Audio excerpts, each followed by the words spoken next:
பெரிய சந்தோஷம் சார், பெரிய பிளெஸிங்னு கூட சொல்லுவேன் சார். ஏன்னா நான் அப்படி பார்க்கக்கூடிய ஒருத்தர் நீங்க. நான் ஆஹா எஃப்எம்ல ஆர்ஜேவா ஜாயின் பண்ணப்ப 2011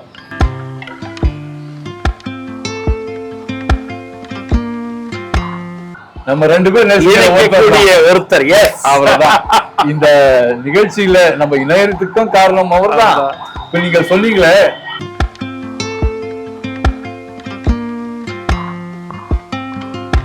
ஒருத்தர் நம்ம கஷ்டம் கொடுத்துட்டான்னா அவனை திருப்பி நம்ம பழி வாங்கணும்னு அவசியம் இல்லை. நம்ம நல்லா அவனை நல்லா வச்சுக்கலாம் அப்படின்றது எங்களுக்கு தோணியிருக்காது. லைஃப்ல எவ்வளவு கீழே போனாலும் கடைசி ₹1 கையில இருந்தாலும்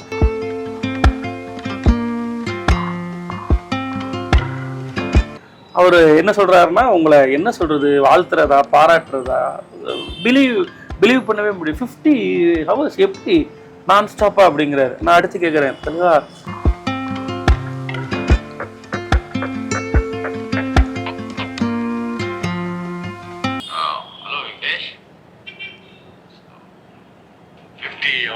கண்டினியூஸா வந்து நீங்க இன்டர்வியூ பண்ணி நீங்க பேசிட்டு இருக்கீங்கன்னா எனக்கு வந்து எப்படி பாராட்டுறதுங்கிறதே எனக்கு தெரியல விக்னேஷ். Hats off. நீங்க எல்லாம் என் மேல வச்சிருக்கிற அன்புக்கு நான் என்ன திருப்பி கொடுக்க போறேன்னு தெரியல எனக்கு. நான் உங்களை தலை வழங்குகிறேன். பிளாக் ஷீப் சார், அது வந்து நான் வந்து என்னுடைய மனமார்ந்த வாழ்த்துக்கள். உங்களுக்கும் என்னுடைய மனமார்ந்த வாழ்த்துக்கள். ரொம்ப ஸ்டேர் எடுத்துக்காதீங்க, பார்த்துக்கங்க. God bless. Love you. இந்த லவ் யூ ரொம்ப ஸ்பெஷல் சார். எனக்கு தெரியல சார், அது ஒரு 1000 முறை கேட்டிருப்பேன் சார். எத்தனை முறை கேட்டாலும் எனக்கு எமோட் ஆகுது. நான் உங்களுக்கு என்ன பண்ணணும்னு ஏன் சார் கேட்கிறாரு? அவர் யார் சார்? அவர் இன்னைக்கு வந்து என்ன, அவரோட ஸ்டேச்சர் என்ன, ஒரு காட் லைக் ஸ்டேச்சர்ல இருக்க ஒருத்தர். அவர் இதை சொல்லணும்னு அவசியம் இல்லை சார். என் லைஃபோட ஒவ்வொரு ஐடியாலஜி, நான் தோத்த ஒவ்வொரு மூமெண்ட் எல்லாத்துலயும் அவர் இருந்திருக்காரு சார். அவரோட பாட்டு இருந்திருக்கு, அவர் இருந்திருக்காரு, அவர் சொன்ன விஷயங்கள் இருந்திருக்கு. அவர் ஒருத்தர் இல்லைன்னா ஒரு செட் ஆஃப், நான் சொல்ற ஒரு ஜென்ரேஷனு நம்ம நேர்மையா இருந்தா ஜெயிக்கலான்னு வளர்ந்துருக்காரு சார். ஒருத்தர் நம்ம கஷ்டம் கொடுத்துட்டான்னா அவனை திருப்பி நம்ம பழி வாங்கணும்னு அவசியம் இல்லை. நம்ம நல்லா அவனை நல்லா வச்சுக்கலாம் அப்படின்றது எங்களுக்கு தோணியிருக்காது. லைஃப்ல எவ்வளவு கீழே போனாலும் கடைசி ₹1 கையில இருந்தாலும் நீ மீண்டெழுந்து வந்துடலாம் தைரியமா இருந்தா. இப்படி ஒரு எண்ணம் வந்திருக்கு. இவ்வளோத்தையும் கொடுத்த மனுஷன் சார். ஒருத்தருக்கு இல்லை, ஒரு ஜென்ரேஷனுக்கு எவ்வளவு பெரிய இம்பாக்ட். ஒரு ஜென்ரேஷனா, 3 ஜென்ரேஷன், 4 ஜென்ரேஷன். அவர் இதெல்லாம் பேசவே வேணாம் சார். நான் யார் சார்? அவரோட லைஃப் சைக்கிள்ல நான் எந்த மூலையில இருப்பேன்? 0.0000. ஆனா அது உள்ள இருந்து வருது இல்லை சார். இது மாதிரிலாம் வாழவே முடியாது சார். எனக்கு அதுதான் சார், நான் திருப்பி அதாவது அவரோட ஃபேனா ஒரு 0.01% ஃபாலோ பண்ணிட்டா கூட ஓகே. எனக்கு அதுதான், நான் மற்றவங்களுக்கு அதுதான் கொடுக்கணும்னு நினைக்கிறேன் சார். அந்த அளவில்லாத அன்பு. அவர் ஒரு டைம் கொடுக்குறாரு, அந்த வாய்ஸ் நோட் போடுற டைம், என்னை கூப்பிட்டு மீட் பண்ற டைம்னு நமக்கு ஒரு டைம் கொடுக்கணும்னு அவருக்கு இன்னைக்கு அவர் இருக்க இடத்துக்கு தேவையே இல்லை. அவர் சொல்லிட்டு போயிடலாம், ஒரு மெசேஜ் அனுப்பிச்சிட்டாரு, அதோட கூட முடிஞ்சிருக்கலாம். திருப்பி நம்ம டைம் கேட்குறப்போ ஒரு 1/2 hour கொடுக்குறாரு, உட்காந்து பேசுறாரு நம்ம கூட. இப்போ இதுல இருக்க விஷயத்த அப்படியே நேர்ல என்கிட்ட சொல்றாரு. உள்ள நான் போகணுன்னு நான் போய் காலில் விழுவ போறேன். அவர் இப்படி கையை நீட்டி ரிசீவ் பண்றாரு தலைவர். எனக்கு போய் கட்டி பிடிச்சா எனக்கு அந்த 10 செகண்ட் அந்த அவுட் ஆஃப் த வேர்ல்டு. அது அவர் என்னமோ சொல்லிட்டு இருக்காரு, ஆனா எனக்கு அது காதுல விழுவல. நான் அவரை கட்டி பிடிச்சிட்டு இருக்கேன். அவர் என்ன சொல்றாருன்னா, உங்களை என்ன சொல்றது, வாழ்த்துறதா பாராட்டுறதா பிலீவ் பண்ணவே முடியும். 50 hours எப்படி நான் ஸ்டாப்பா அப்படிங்கிறாரு. நான் அடுத்து கேட்கிறேன், நீங்க ஏதாவது கிளிப்ஸ் பார்த்தீங்களா? நான் ஒரு ப்ரொமோ வச்சிருக்கேன், நான் 4-5 கிளிப் பார்த்தேன் அப்படின்ட்டாரு. எனக்கு அது இன்னும் பெரிய சந்தோஷம். அடுத்து நீங்க அப்புறம் அந்த போஸ்ட் இன்டர்வியூ கொடுத்துருந்தீங்கல்ல, 38 hours யூ ஃபீல் லைக், அதுவும் பார்த்தேன் அப்படிங்கிறாரு. எனக்கு நான் கேட்டேன், எனக்கு அந்த நிமிஷம் வேற எதுவுமே தோணல. எப்படி உங்களால இது முடியுது? எங்களால இப்படி முடியலையே. இன்னொருத்தருக்கு டைம் ஸ்பெண்ட் பண்றது எப்படி முடியும்? அவர் ஏன் என்னோட இன்டர்வியூ எதுக்கு பார்க்கணும்? அவரு இப்படின்னா ஆச்சரியத்துக்கு மேல ஆச்சரியமா அடிக்கிட்டே போகலாம் சார். அவர் இன்னைக்குமே அந்த அன்புக்கும் ஒரு இது இல்லை, அந்த ஆச்சரியம் எதுக்குமே பதிலே இல்லை சார். அவர் மாதிரி இருக்கணும், அவர் நல்லா இருக்கணும், அவ்வளவுதான் சார். அது மட்டும்தான் எனக்கு எப்போ அவரை பார்த்தாலும் தோன்றுறது. இந்த மாதிரி பார்த்துட்டு கூட 4 பேர் வந்தாங்க. ஆனால் நான் தனியாக மீட் பண்ணணும்னு நினச்சேன் தலைவரை. தனியாக தான் மீட் பண்ணேன். வெளில 3 பேர் இருந்தாங்க. முடிச்சுட்டு அவர் கேட்குறாரு, யாராவது வந்திருக்காங்களா, ஃபோட்டோ எடுக்கணுமா? என் கூட ஃபோட்டோ எடுக்கலாம், யாராவது வந்திருக்காங்க? அப்புறம் அந்த 3 பேரையும் உள்ள கூப்பிட்டோம். எல்லாரும் ஃபோட்டோ எடுத்தாங்க. நாங்கள் வாசலுக்கு வந்துட்டோம், அந்த தெரு முனவர்லேயும் வந்துட்டோம். எங்கள் கூடயே அவரும் கிளம்பி வெளில வந்துட்டாரு. ஏன்னா அவர் ஷூட்டிங் போகிறாரு. அந்த தெரு முனைக்கு வந்து நாங்கள் நிற்கிறோம். அவர் கார் வருது. நாங்க திருமணம் வந்தோம் இப்படி திரும்பி காரை பார்ப்போம்ல, பாக்குறோம் அவர் ஜன்னலை இறக்கி பாய் சொல்லிட்டு போறாரு. கூட இருந்தவங்க எல்லாம் தெரிச்சுட்டாங்க, என்னன்னு என்ன ஒரு ஜன்னலை இறக்கி இருக்குல்ல சார். நம்ம அவங்கள இப்படி கிராஸ் ஆகுறப்ப பார்த்தா கண்ணு கலங்குறவங்க, நம்ம ஏதோ ஒரு மூலையில கிராஸ் ஆகுறத பார்த்தா கண்ணு கலங்குறோம். அவர் நமக்கு பாய் சொல்லிட்டு போகணும்னு என்ன இருக்கு, முடியல சார். அவர் சொன்னா எனக்கு ஒரு மாதிரி கம்ப்ளீட்லி அது எமோஷனல் பாண்டா இருக்கு. இந்த இப்ப சில நாட்கள் முன்னாடி தலைவர் நடந்த சந்திப்பும் சரி, அதுக்கு முன்னாடி இந்த பாட்காஸ்ட் பண்ணும்போது அவர் அடிச்ச வாய்ஸ் நோட் பத்தி உங்க ஃபேமிலியில சொல்லிருக்கீங்களா? அது என்ன ரியாக்ஷன்? சார் எல்லாருமே எமோஷன் ஆயிட்டாங்க சார். நான் வந்து ஃபேமிலி எனக்கு ரொம்ப பைண்டட். அதை விட இந்த ஃபேமிலி இருக்குல்ல, இந்த பிளாக் ஷீப் ஃபேமிலி, இது வந்து அன்னைக்கு இது வந்து ஒரு பெரிய சொல்ல போனா பிளாக் ஷீப்னுடைய ஒரு ஹார்ட் டைம் சார். கடந்த ஒரு 1-2 வருஷம் வந்து இந்த பிஸ்னஸா இது ஒரு ஹார்ட் டைம். நம்ம பெரிய ஈவெண்ட்ஸ்லாம் எதுவும் பண்ணலாம், ஆனால் வி ஆர் கம்மிங் பேக். அந்த கம்மிங் பேக்குன்றது, நம்மளோட கம்பேக்குன்றது ரொம்ப ஸ்ட்ராங்காக சொல்றதுக்கு எனக்கு தலைவரை தவிர, ஏன்னா எல்லாமே அவர்கிட்ட தான் ஆரம்பிச்சிச்சு. அவரை வச்சு தான் சொல்லணும்னு தான் இந்த ரிஸ்கே எடுத்தேன். இது பெரிய ரிஸ்க்குன்னு எனக்கு தெரியும். ஏன்னா என் உடல்நிலை, நான் வந்து டெஸ்ட் எல்லாம் பண்ணல சார். ஏன்னா நான் வந்து டெஸ்ட் பண்ணா கொலஸ்ட்ரால் அதிகமாக இருக்கு, பிபி அதிகமாக இருக்கு, இது இருக்கு, எல்லாமே இருக்கு எனக்கு. அதை சொல்லி இது பண்ண முடியாதுன்னு சொல்லிடுவாங்களோன்னு பயந்து நான் டெஸ்ட் பண்ணல. நான் நம்பினது யூனிவர்ஸை, ஒரு மிராக்கிள் நடக்கும் தலைவர் சொல்ற மாதிரி. அது ஆத்மார்த்தமா நம்ம ஒரு உழைப்பை போட்டு ஒருத்தருக்காக பண்ணும்போது அது நடக்கும்னு நினைச்சேன். அதனாலதான் அந்த 50 மணி நேரத்தை, எனக்கு 50 மணி நேரம் முழிச்சிருக்க முடியுமா, பேச முடியுமாலாம் தெரியாது சார். நான் ப்ராக்டிஸ் கூட பண்ணல. ஆனா எனக்கு ஒரு ஸ்பிரிச்சுவல் நம்பிக்கை ரொம்ப அதிகம். நான் ஸ்பிரிச்சுவலி நம்பினேன். என்னோட ஸ்பிரிட்டுக்கு இது இப்ப தேவைப்படுது, இது நடக்கும் அப்படின்னு நம்பினேன். நான் முழு பாரத்தையும் கடவுள் மேல போட்டு தான், இயற்கை மேல போட்டு தான் அந்த வேலையை ஆரம்பிச்சேன். அப்போ அதை முடிக்க, நான் முதல் தடவை சொன்னதுல இருந்து இந்த ஆஃபீஸ்க்குள்ள 100 பேர் வேலை செய்யறாங்க. இப்போ ஒருத்தன் கூட முடியுமான்னு கேட்கவே இல்லை. ஏன்னா அவங்க எல்லாரும் என்னைய நம்புறாங்க, நான் சொன்னா அது நடக்கும்னு நம்புறாங்க. அதுதான் எனக்கு கிடைச்ச வரும். ஸோ அதுக்காக வேலை செய்ய ஆரம்பிக்கிறாங்க. நான் 50 மணி நேரம் பேசினேன் சார். ஆனா இங்க இருக்க நிறைய பேர் இதுல 40 மணி நேரம் முழிச்சிருந்தாங்க, 38 மணி நேரம் முழிச்சிருந்தவங்க இருக்காங்க, 50 மணி நேரம் என் கூட முழிச்சிருந்த ஷோ ப்ரொடியூசர் இருக்காங்க. அப்போ அவங்களாம் ரொட்டேஷன்ல வேலை செஞ்சிருக்கலாம் 10 மணி நேரம். ஆனா எல்லாருக்கும் எக்ஸைட்மெண்ட், எல்லாரும் அங்கே கஷ்டப்படுறாரு, அங்க கூட நிக்கணும் அப்படின்ற எண்ணம்.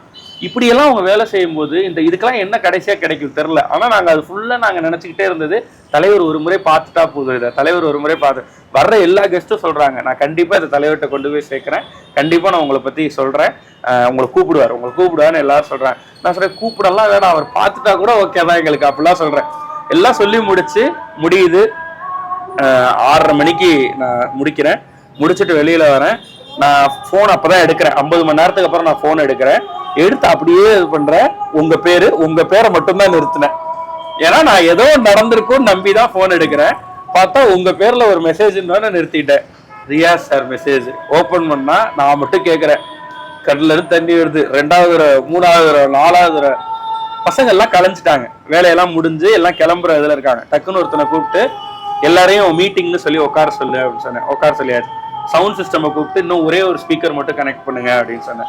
கனெக்ட் பண்ண சொல்லியாச்சு. அவங்களுக்கு என்னன்னு தெரியாது.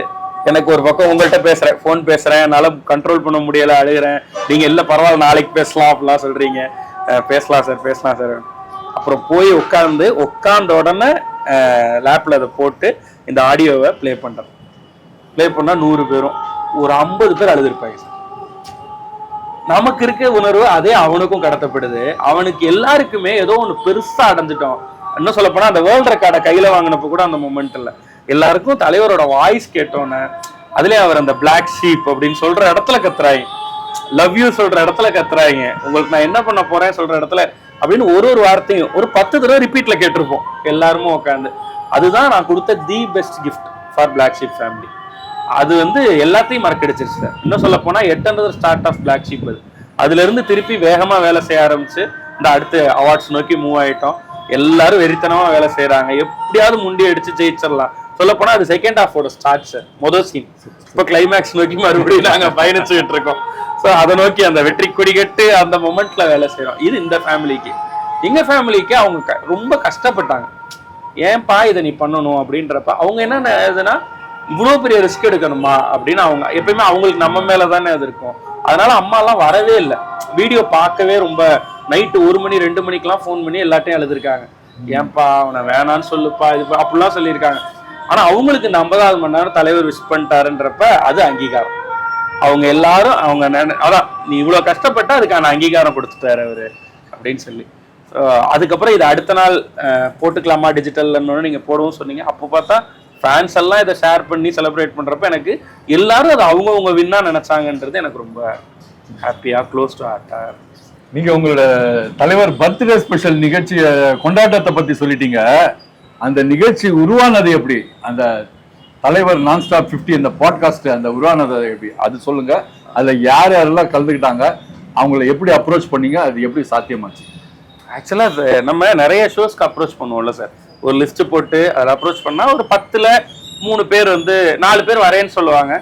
ஒரு அந்த ஈவெண்ட்டுக்கு முந்தைய நாள் ஒருத்தர் 2 பேரால வர முடியாது, 2 பேர் வருவாங்க. இதான் நடக்கும். ஆனால் தலைவருக்கு எனக்கு டைமே ரொம்ப கம்மியாக தான் இருந்தது. ஏன்னா சீக்கிரமாக யோசிச்சோம். நாங்கள் ஆகஸ்ட் 1ஆம் தேதி தான். எனக்கு என்னென்னா சார் 2 வருஷம் முன்னாடியிலேருந்து என்னோட எல்லா ப்ரேயர்லையும் சூப்பர் ஸ்டாருக்கு சல்யூட்ன்ற பேர் இருக்கும். நான் அப்பயே அதை முடிவு பண்ணிட்டேன். 50வது வருஷம் 48ல் நான் பார்க்கும்போதே தலைவருக்கு 50வது வருஷம் நம்ம ஒன்று பண்ணணும். அது சூப்பர் ஸ்டாருக்கு சல்யூட்ன்ற பேரில் பண்ணணும். ஸோ என்னோட ரெகுலராக 2 வருஷமும் என்னோட மேனிஃபெஸ்டேஷன் நான் பண்ண போறேன். என்ன பண்ண போறேன்லாம் தெரியாது. அப்போ இந்த ஆகஸ்ட் மாதம் நெருங்குறப்ப ஜூலை மிட்டில் எனக்கு ஒரு தாட் ப்ராசஸ். ஆகஸ்ட் 15 வந்தால் 50வது வருஷம் ஆரம்பிக்குது. அதான் 49 முடியுது. இப்போ 49 ரன்னிங். இந்த வருஷம் முடிகிறப்ப 50 ஆயிரம். ஸோ நம்ம இப்போ அந்த 50 செலிப்ரேட் பண்ணுறதுக்கு முதல்ல நம்ம பண்ணிடணும். நம்ம தலைவரோட பெரிய ஃபேன். அது முதல்ல நம்ம பண்ணிடணும். அதுக்கப்புறம் எவ்வளோ பேர் பண்ணுவாங்க. இந்த வருஷம் ஃபுல்லாக எல்லாரும் கொண்டாட போகிறாங்க உலகம் ஃபுல்லாக. முதல்ல பண்ணிடணும் அப்படின்னு முதல்ல பண்ணணும்னு எனக்கு தோணுது. நம்ம மட்டும் பேசுறதா இல்லாமல் நிறைய தலைவர் ஃபேன்ஸை பேச சொல்லி ரெக்கார்ட் பண்ணி அப்படி ஏதாவது யோசிச்சுக்கிட்டே இருந்தேன். அப்படி ரேண்டமாக இது ஏன்னா நான் ஆர்ஜேவா வந்ததுனால ஆங்கர் பேச்சில் ஏதோ ஒன்று பண்ணணும். அது என்ன பண்ணலாம் அப்படின்னு யோசிச்சுட்டே இருந்தது. அப்போ எனக்கு இந்த ரெக்கார்ட் அட்டம் மேட்ரு ஓகே நம்ம ஒரு ரெக்கார்ட் அட்டம் பண்ணலாம் அப்படின்னு சொல்லி பிளான் பண்ணி 50 மணி நேரங்கிறது தலைவரோட 50வது வருஷம். அவ்வளோதான். அது என்னால் முடியுமா முடியாதான்லாம் யோசிக்கல.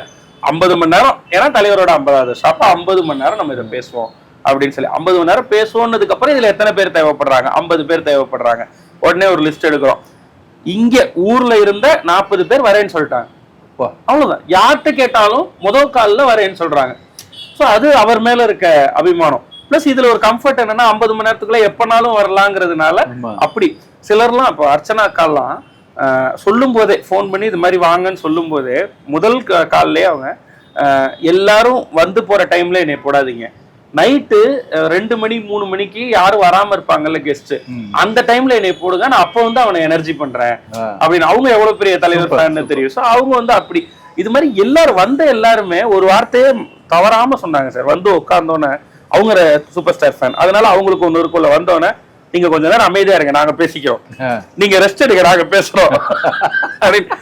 ஆனா ஃபேக்ட் என்னதான், நான் பேசிக்கிட்டே இருந்தா டயர்ட் ஆகல, நான் பேசாம அவங்க பேசுறதை கேட்க ஆரம்பிச்சேன்னா டயர்ட். ஆனா எல்லாருக்குமே என்ன நினைச்சாங்கன்னா நம்மளோட பழுவை அவங்க கொஞ்சம் எடுத்துக்கணும்ன்ற அந்த மனசுல எல்லாரும் பண்ணாங்க. ஸோ நிகழ்ச்சியை ஸ்டார்ட் பண்றதுக்கு KS Ravikumar sir, legendary KS Ravikumar சார்ல இருந்து சுரேஷ் கிருஷ்ணா சார்ல இருந்து அவங்கெல்லாம் உடனே ஓகே சொல்லி நிகழ்ச்சியை முடிச்சு வச்சது சசிகுமார் அண்ணன். அவரும் ஒரு கால் பண்ணோன்னா உடனே வரேன்னு சொன்னாரு, டைமை கேட்டாரு, வந்துட்டாரு. இந்த மாதிரி இதுக்கு நடுவுல எல்லாருமே லிங்குசாமி சார் வந்தார், எல்லா பெரிய டைரக்டர்ஸ் வந்தார், தாசை ஞானவேல் சார் வந்தார், தலைவரை பத்தி புக் எழுதின பாலா சார் வந்தார். இந்த மாதிரி வெவ்வேறு டைமென்ஷன்ஸ்ல ஒரு ஐடி ஃபீல்டுல இருந்து தலைவருக்காக வேலையை விட்டுட்டு இன்னொரு கம்பெனிக்கு போனோம் ஒரு ரசிகர்.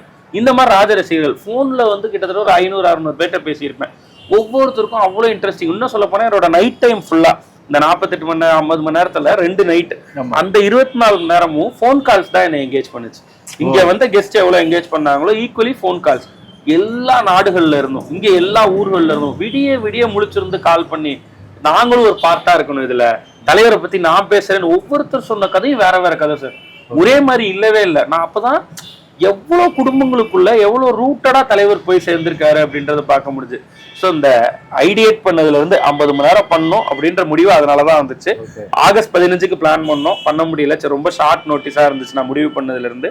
அதனால கொஞ்சம் தள்ளி செப்டம்பர் ஃபர்ஸ்ட் வீக்ல தான் வென்யூவும் கிடைச்சது.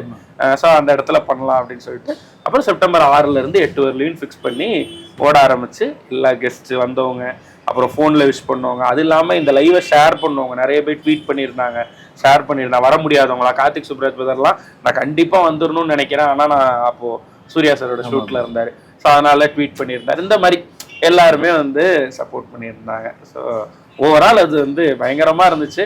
அந்த கடைசி மூமெண்ட் 8 மணிக்கு 8ஆம் தேதி 8 மணி கரெக்டாக உங்களோட மெசேஜ்ல அது அங்க ஆரம்பிச்சு இங்க. அதுல டைரக்டர்ஸ், நடிகர், தலைவர் கூட ஒர்க் பண்ண நடிகர்கள், தலைவரோட தீவிர ஃபேனா சுத்தமா இதுவரையிலும் அவரை பத்தி பேப்பர்ல வந்திருக்குது, அவரை பத்தி கொடுத்த இன்டர்வியூஸ், அவர் கொடுத்த இன்டர்வியூஸ், ஸ்டேஜ்ல அவர் பேசினதுன்னு எல்லாத்தையும் எடுத்தாங்க. ஆனா தேவா சாரோட மேடைன்னு நாங்க யாருமே யோசிச்சு பார்க்கல. தேவா சாரை கொண்டாடணும். ஏன்னா நான் ரேடியோக்கு போனதுல இருந்து என் மைண்டுக்குள்ள ஒரு சப்கான்சியஸா ஒரு தாட் இருந்துட்டே இருக்கு.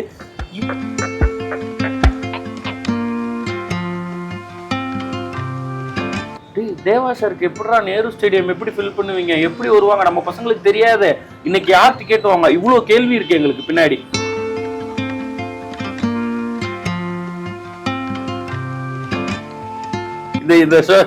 இந்த இன்டர்வியூல எங்க வச்சு பாத்தீங்கன்னாலும் நான் வந்து கங்கா வந்து சந்திரபுயா மாறினதை நீங்க பாத்திருக்க முடியாது. அது ஏன்னா உங்க கூட உட்காந்து பேசுறப்ப